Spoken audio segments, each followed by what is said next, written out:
Those are live pictures that we were getting were from the Kenya Broadcasting Corporation, that is Kenya KBC. And my analyst here in studio, Ken, what would you make of this? Finally, the car has been retrieved, and a lot of excitement, if I would say so. Yes, when you see that car being pulled out, you really face a cocktail of emotions. Yes, you are very happy to see that finally there have been some success in retrieving it, but it also reminds you on the difficulty of the scenario, because you remember we had clips of that car sinking only 13 days ago. So I think it's well done to the entire task force. I think it's well done for, not least for Colonel retired Oguda, who has been there camping and updating the media, who have been very, very, very persistent in asking. So I think moving forward, obviously the family needs closure on this topic. I think the family really needs to really get close to this. But I think moving forward, we really have to think about what is the future of safety on the ferry. And as I said earlier, there'll be an huge scrutiny of the place of Kenya Ferry Services in terms of the broader transportation ecosystem of Kenya. Well, in case you're just joining us, we have breaking news that the Likoni car that had plunged into the Indian Ocean has been retrieved. So far, we do understand that the special cranes are actually pulling the car out of the waters. We'll be getting our feedback in a short while, and this is a big breaking news that we can report as of this hour, that the car that had 2 occupants that sank in the Indian Ocean has been retrieved. And we do understand that this exercise has been ongoing for the last 13 days. Well, this comes even as many Kenyans have been waiting to get closure in relation to this particular developing story. And of course, a lot of work that did go into this, lots of tears, lots of blood that did characterize the efforts by our gallant soldiers, as well as the various agencies that Kenya government did work closely with to be able to retrieve this particular car, which had 2 occupants in it. That is, of course, of Amanda and Miriam, who were in this particular car, which did plunge into the ocean 13 days ago, which was on a Sunday around about 4 p.m. thereabout. Well, this incident, Ken, is coming even as there was already many were not sure whether we'll be able to get the car or not. We do know that the Likoni Channel has quite a number of wreckages that have sunk under. And for this exercise, what does this really mean in terms of the capacity of our Kenya Navy as well as the Kenya Ferry? Well, the fact that they have retrieved it shows that we do have the inherent capacity to be able to retrieve these things. I think what the public might want to ask is, how can we make this, optimize this, so that in future this could be done in a day? What are the support systems that need to be provided so that these things can be done in a day?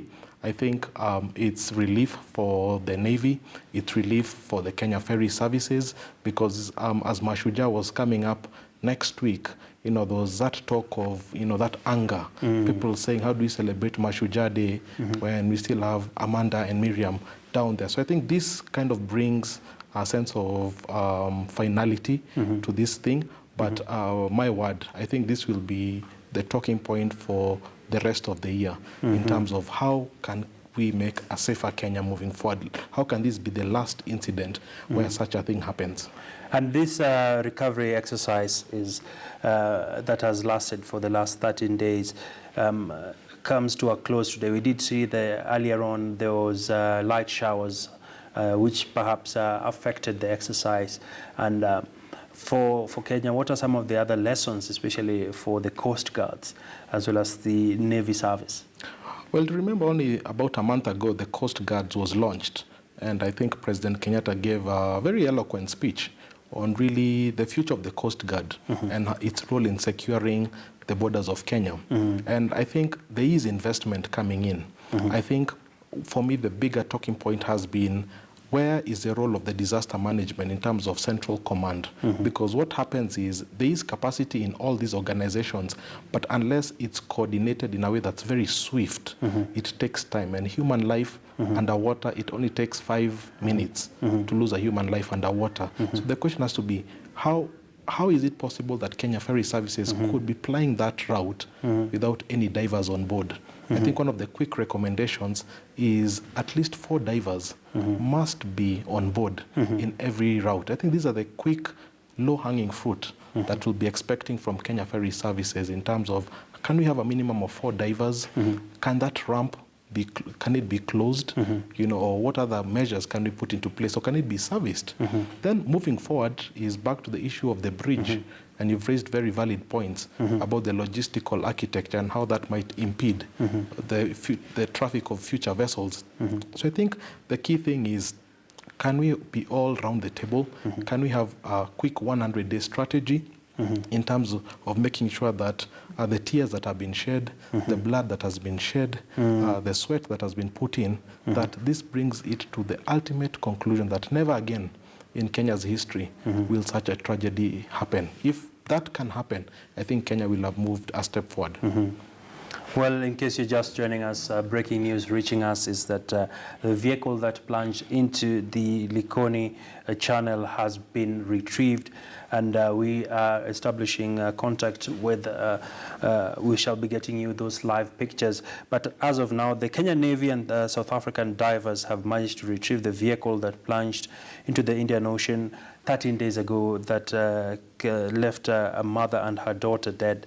But Ken, this news is quite significant, knowing very well that the car containing the bodies of Mariam and her daughter Amanda has been successfully retrieved. Is a big vote of confidence on the authorities who have been working tirelessly to ensure that this issue is sorted out.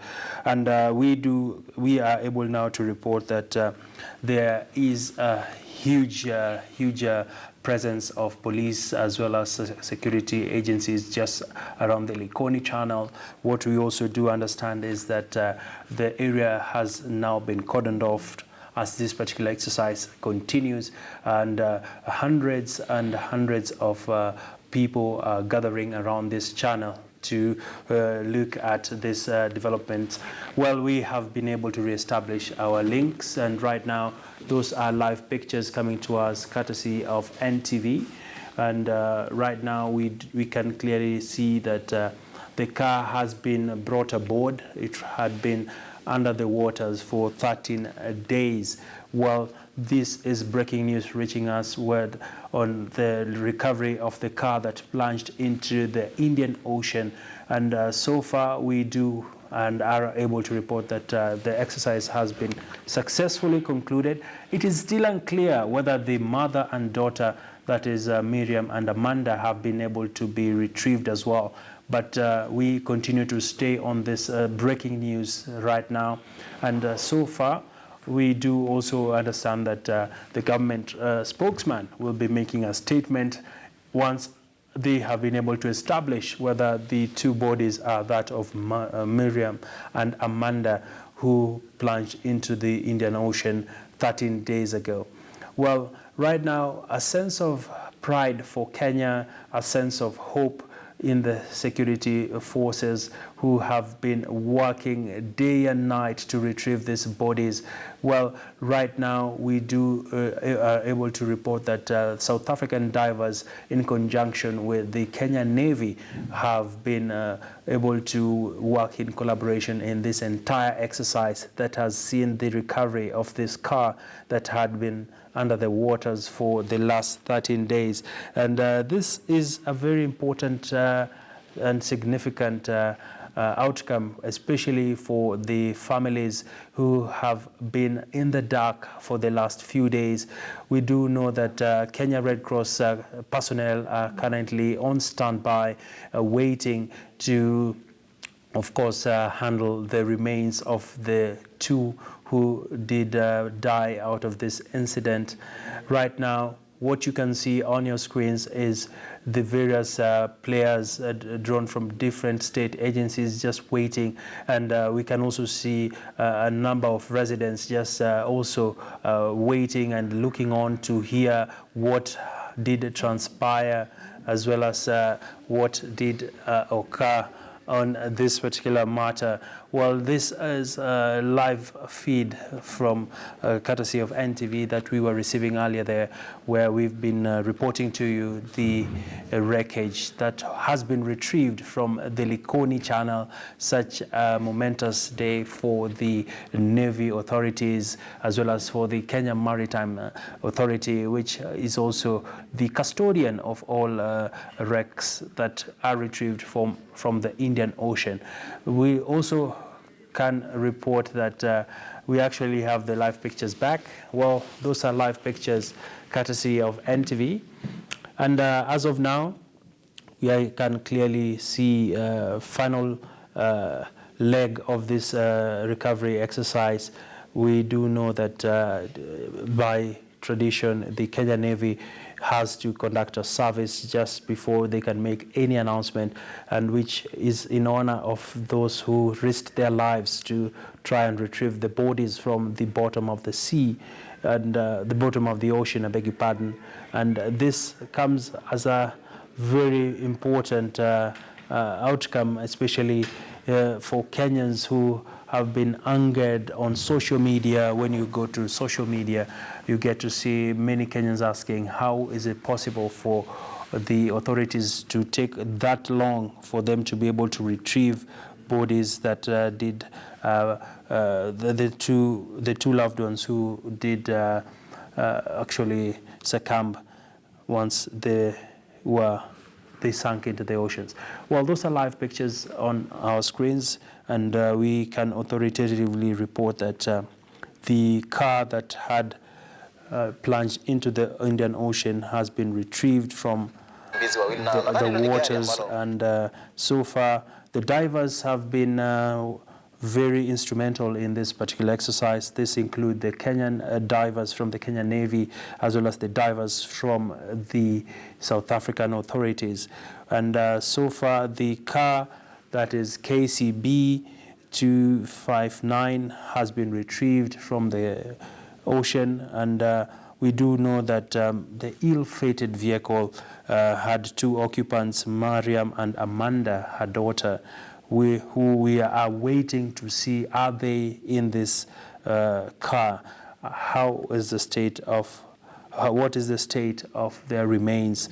And of course, the family, we do know that the families, as of today, have been asked to stay away from this scene, so that they are not exposed to whatever the state at which the bodies of their loved ones are. And the exercise continues in terms of them now identifying the bodies, which we do know that once the bodies have been retrieved, the next course of action will of course be identification, and they will be able to see, the family members will be able to confirm if they are the ones. And after that, we do know that the bodies are by procedure expected to be taken to the mortuary, where the families now will start the planning for the burial of their loved ones.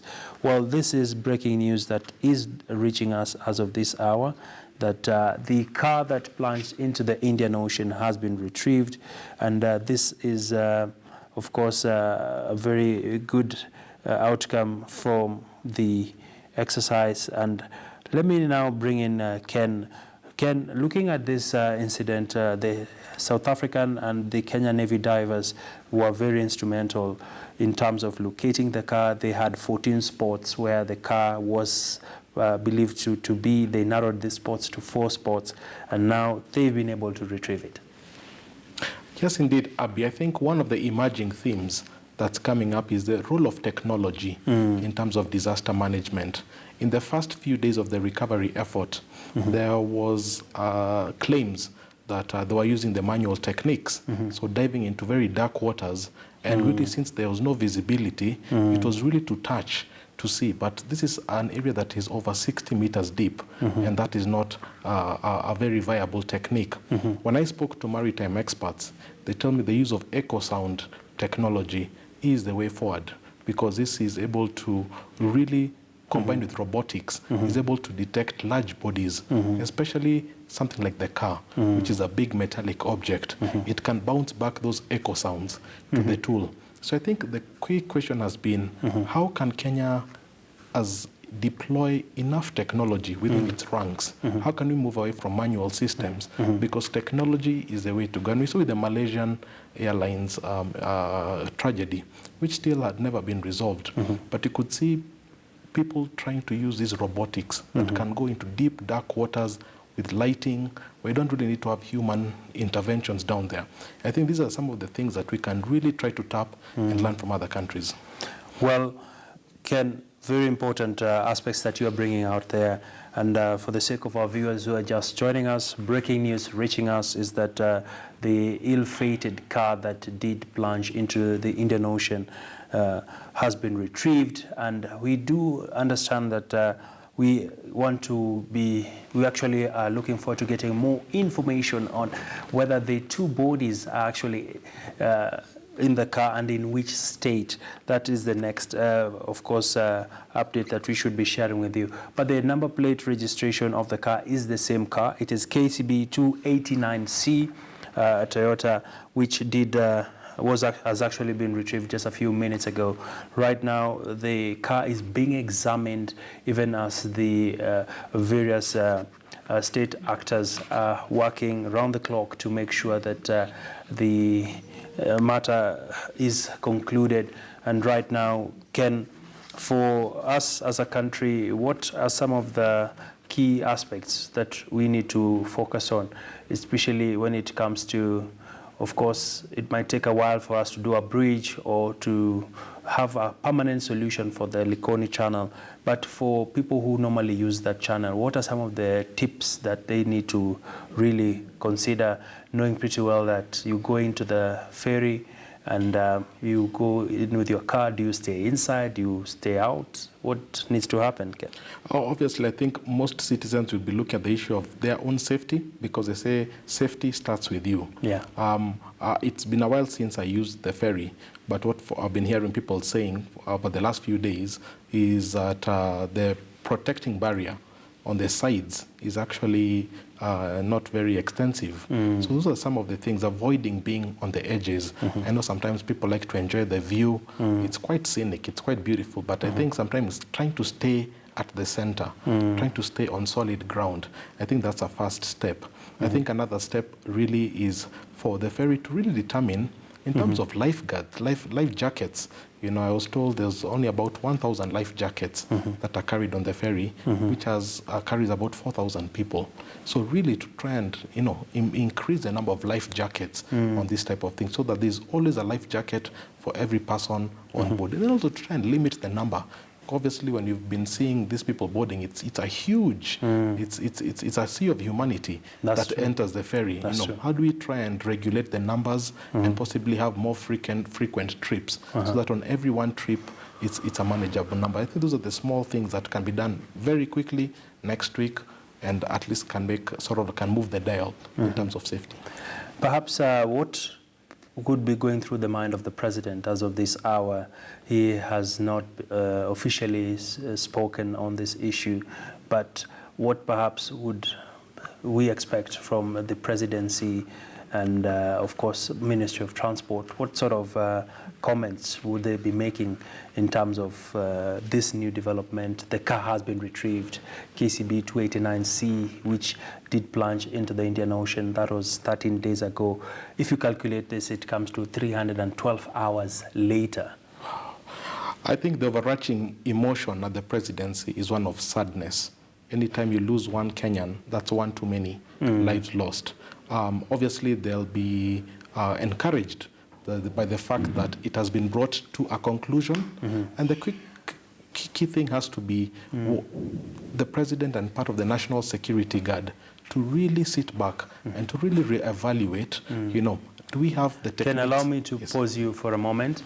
Well, we can now see the images there on your screen.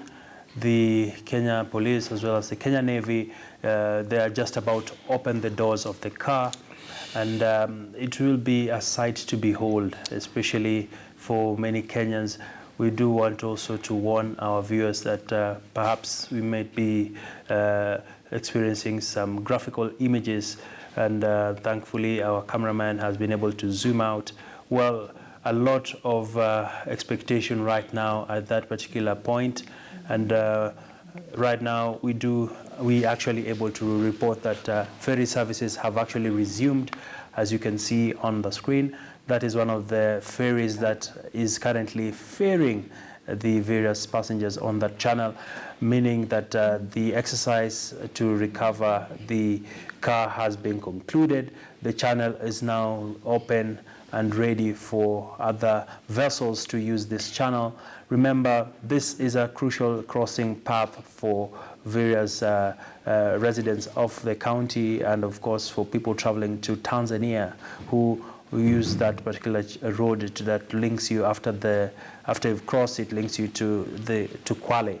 Well, pictures coming to us courtesy of KBC right now. We can see a huge gathering there of locals, as well as the police, as well as the Kenyan Navy services. The car has been retrieved right now.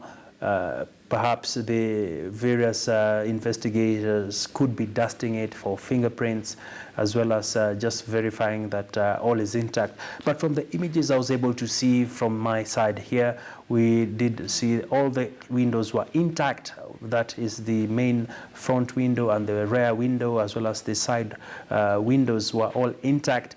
And right now the car has been surrounded, as you can see on those live pictures, and we shall be waiting to see, are they going to be retrieving any bodies from this car? Are the bodies still in the car? Of course, the reports that we did get from the various agencies that have been spearheading this exercise is that the car was actually having 2 occupants. Well, operations along the Likoni Channel are now back. As you can see there, passengers who are on board that particular vessel as we speak. And we can clearly see the vessel ferries quite a huge number of people, as my colleague and our resident analyst Ken did mention. Right now that is live crossing happening, as you can see. And perhaps a ray of hope for the millions and the many who use this channel. The ferry service is quite crucial for people who apply that particular channel, and right now we can see quite a huge number of people on board that ferry, perhaps just wondering and asking themselves hard questions. If they were to perhaps drown at this moment, how fast will they be rescued? How fast will the agencies respond? This has already put a major focus on the Kenya Ferry Service authorities, as well as the Navy, as well as the Coast Guard, who have also been on high alert after this incident. And we also shall be giving we shall also be expecting to get an update really from the various government top honchos.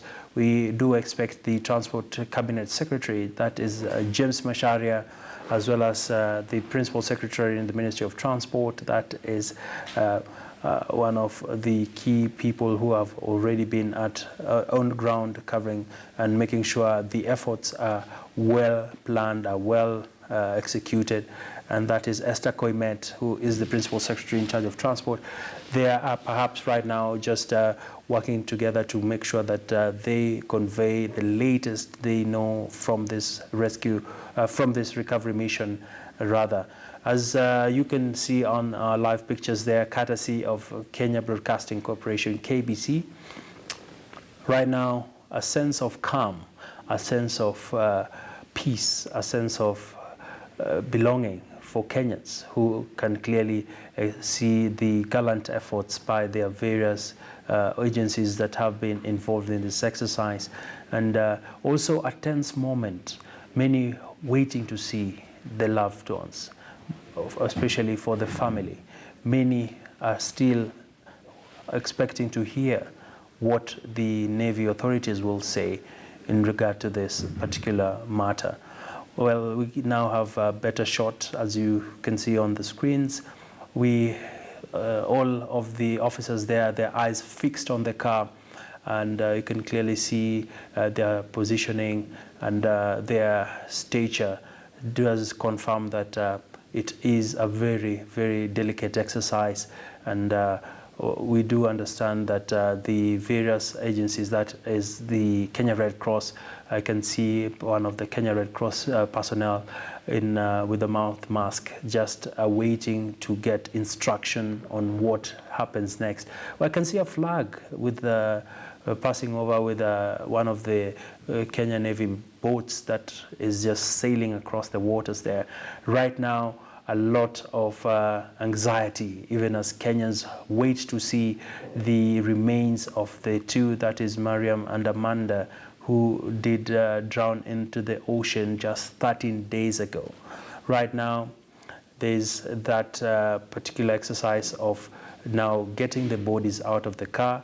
We are waiting to hear whether the bodies are confirmed to be in the car or not, but we can clearly see a build-up of persons there, even as they wait to just see what happens next.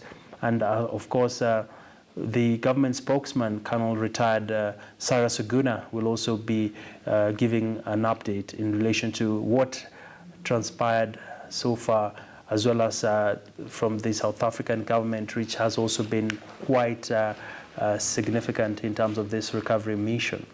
And for the ill-fated car, which had 2 occupants in it. And Ken, what runs through your mind right now? Ferry service has been restored, and many of the users of this vessel are currently on board, as you see on those live pictures. Perhaps, what does this say in terms of this Kenyan spirit, where we are known to be very resilient people who are very pushed forward when we face calamity? Well, Kenyans are truly a resilient population, and you can see the atmosphere there. It's filled with tension, it's filled with perplexion, but it's also filled with hope.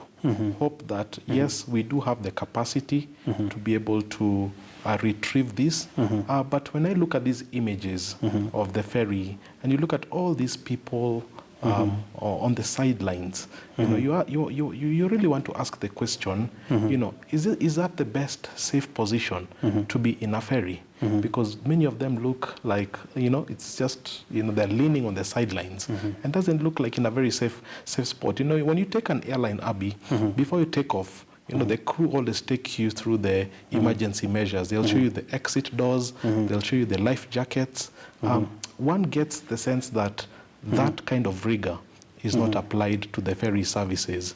And it's important that even though it might be a short trip, that the crew, the cabin crew, if you like, really walk through the people in case of an emergency. I would like to see less people on the sidelines. Can people be more seated? Can people be on the center? I think those are some of the things that really come to my mind when I see these images.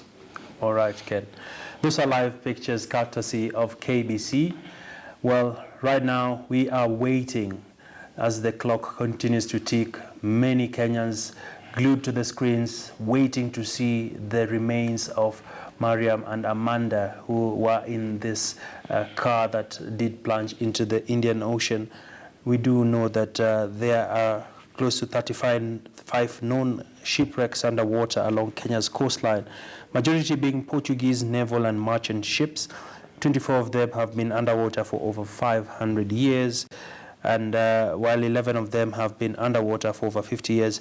Well, the Kenya Maritime Authority, which is the government agency which is in charge of all matters to do with the waters around the areas that Kenya is privileged to have flowing waters.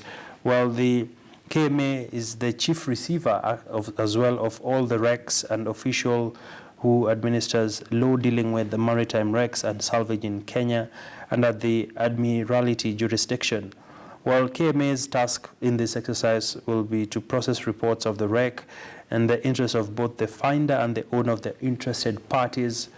Of course, the process of reporting shipwrecks provides legal owners the opportunity to be reunited with their property and to ensure that the law-abiding finders of wrecks receive appropriate recognition in the form of a salvage award.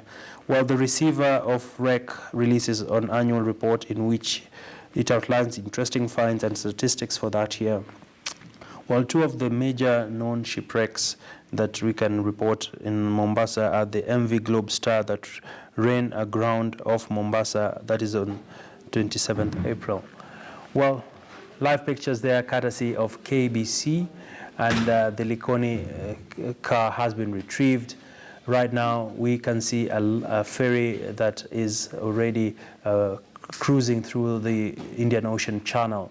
Hundreds of locals currently using that channel are also expectant, waiting to hear and see whether the two bodies have been actually brought out of the car. Right now, what we do know so far is the car that is KCB 289C Toyota has been retrieved from the Indian Ocean, and the process of getting the bodies out of the car has been closely guarded by what we are able to see. We did see the car being surrounded by officers from Kenya Police as well as the Kenya Navy Service from the military. And right now we do know that the car is being checked, and we are yet to get a clear picture whether the bodies are in the car. And of course, we are also waiting to see if their bodies will be brought out of the car and in which state these bodies will be in. We are yet to hear any official statement from the government or the government spokesman, that is Colonel retired Cyrus Oguna, who has been camping in Mombasa, just giving the members of the media regular updates in regards to this particular exercise. And this exercise was a multi-agency approach where the Swedish government as well as the South African government did play a key role in supporting Kenya in this particular matter. What we are seeing right now on our screens is the exercise as it is underway in terms of establishing the bodies of the loved ones, and the channel is now fully back. The various ferries that usually ply that route are now active. As you can see, ferry services have been restored along the Likoni Channel, which has 3 ferries that always ply that particular route. And right now we can see one of the ferries that normally ferries the cars alone is currently crossing the channel. And a lot of lessons for the Kenya ferry services, which has continued to be on the spot in terms of their safety record. The Kenya Ferry Services has also received significant pressure from the public, who have also raised significant concern on this issue. Well, those are live pictures coming to us courtesy of KBC, which has been on the ground alongside our crews. And right now we are waiting to hear and see from the actors who are on the ground. For now, I want us to listen in on the natural sound from the Likoni Channel. I'll be joined by my colleague Hassan Juma from our sports desk, and Hassan Juma is also a resident of Mombasa. He'll be giving us some more perspectives into this matters to do with the Likoni Channel. He's actually from Kwale, not Mombasa, I beg your pardon. Hassan Juma, as you know him, is joining me shortly. We'll be continuing with our live coverage, but for now, let's cross in and just listen in on the live pictures and the live images.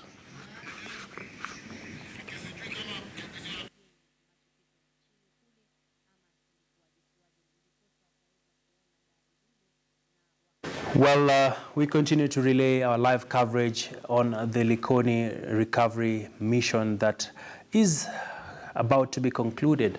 The car KCB 289C has been retrieved, and right now we are waiting to get an update in relation to whether the bodies have been retrieved or not. And this is a very momentous time for Kenya. 13 days, 312 hours later, the car has been retrieved, and a sigh of relief to the families who have been waiting to see and get closure. What is the state of their loved ones? Remember, this incident happened on Sunday, where we did see Mariam and her daughter Amanda, who were in this particular car, did lose their lives after their car reversed and plunged into the Indian Ocean. A number of eyewitnesses were able to record this as it happened, and many of the passengers did also share their frustrations with the Kenya Ferry Services, which has been on the receiving end when it comes to their delivery. Well, those are live pictures coming to us courtesy of KBC, and right now we are seeing the live updates from Likoni. Remember, the Likoni channel is the main area where we get to see, the ships are able to cross over from one end of the channel to another. Well, we now have those pictures there. As you can see, the car still being held by the crane, and you can see the various Kenya Navy officers just standing next to the car. I can see some movements right now which denote some action. I can also see some of the Red Cross staff who are just standing by, just to also waiting whether we shall be getting to have the bodies retrieved or not. And it's sort of a tense moment, a sense of perplexion, a sense of disbelief that this car has been retrieved from the Indian Ocean. Well, the moment that is before the country right now is significant because the Likoni Channel is a major crossing path for various vessels that make their way to the port of Mombasa, and that is the Kilindini Harbor. Right now, many of the locals just waiting to see what will be happening out of this particular incident. Hundreds of people gathering around there, hoping to get closure. And that is one of the ferries that is currently ferrying passengers who are coming to the mainland. Well, we have been giving you our live coverage on KTN News. We shall, of course, be transitioning later to our other program where Hassan Juma is also standing by. He'll be giving us some more perspectives into this matter. Well, that is all we had for you for now, but we continue giving you live pictures.